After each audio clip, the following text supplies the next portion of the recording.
Siguria kombëtare në Kosovë gjatë kohëve të fundit po përballet me një rrezik të shtuar për shkak të aktiviteteve të spionimit që lidhen drejt për drejt me shërbimet sekrete të Serbisë.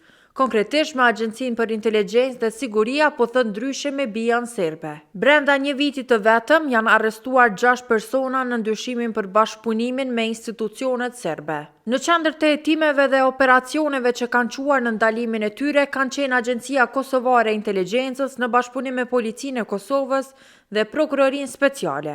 Arrestimi më i fundit është ai i Fatmir Shehollit. Pothuajse 25 vjet pas lufte, analisti i pranishëm nëpër mediat në Kosovë është arrestuar në ndyshimin për spionazh në shërbim të Serbisë. Ai është një emër i njohur për publikun për shkak të paraqitjeve të tij të rregullta si analist i sigurisë në media. Deri në këto momente që po flasim, hetimet ndaj tij janë ende në zhvillim dhe Sheholli është ndaluar për 48 orë me vendim të Prokurorisë Speciale.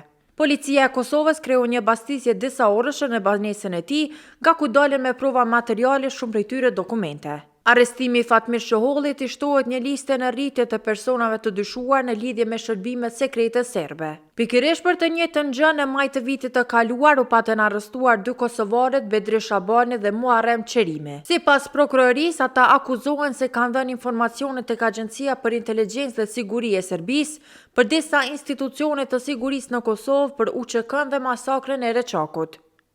Pak muaj më pas u arrestua edhe Aleksandar Vlajić, një ish pjesëtar i policisë të Kosovës që dyshohet si agent i BIA-s në veri të vendit. Ai kishte mbledhur informacione duke përfshirë dokumente dhe materiale që cënojnë rendin kushtetues të sigurinë e Kosovës. E pastaj ja kishte transmetuar një zyrtarit të BIA-s. E për këtë, ai u dënua me 5 vite burg. Në muajin maj të këtij viti u arrestua edhe Hysri Selimi. Sipas aktakuzës së prokurorisë, ai ka ndihmuar BIA-n serbe duke u dërguar atyre informacione për zyrtar të lartë të partive politike të Kosovës, si dhe të dhëna rreth institucioneve të sigurisë dhe si shpërblim ai ka pranuar një pagesë prej 700 eurosh.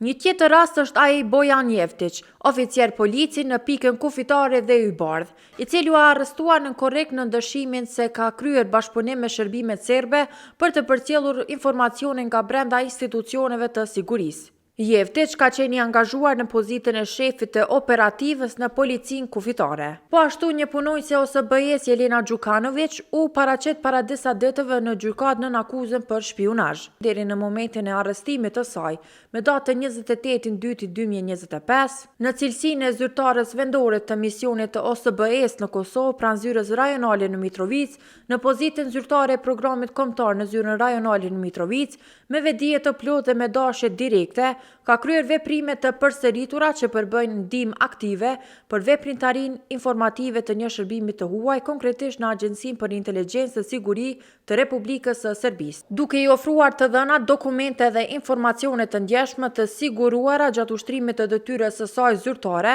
në kuadër të aktivitetit të misionit të OSBE-s. Ndihmë kjo e realizuar përmes komunikimeve të shumta me tani të dënuarin për veprën penale të spionazhit, agentit rezident të BIA-s Aleksandar Vlajić, thuhet në dosjet e prokurorisë. Sipas kodit penal të Republikës së Kosovës, kushdo që sekretin shtetëror ja komunikon, ja dorëzon apo ja bën të arritshme shtetit të huaj, organizatës së huaj apo personit që shërben atyre dënohet me burgim prej 5 deri në 12 vjet burg.